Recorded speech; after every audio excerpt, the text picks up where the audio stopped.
Hi, my name is Nelly Rivera, and we're going to be going over 21st century learning with ISTE standards. ISTE standards are important because they act as a guide for educators when finding creative ways to integrate technology into the 21st century classroom. You'll see that my drawing demonstrates multiple of the 7 ISTE standards.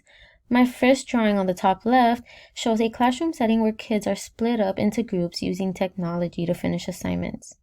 The drawing to the top right shows educators having a conference where they discuss ideas and go over research they've done to find new ways to help students learn.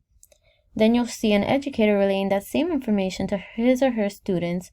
This shows collaboration between educators and students and the efforts put into learning.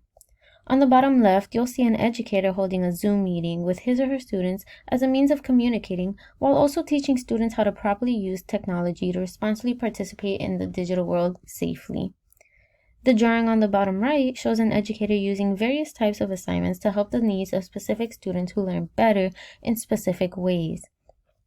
21st century students need a lot more accommodations. My drawing shows how an educator accommodates for new learning methods by handing out different forms of assignments, may it be visual, reading, or hands-on, to help these different learning needs, as well as integrating technology into classrooms since the 21st century relies so much more on technology than previous generations.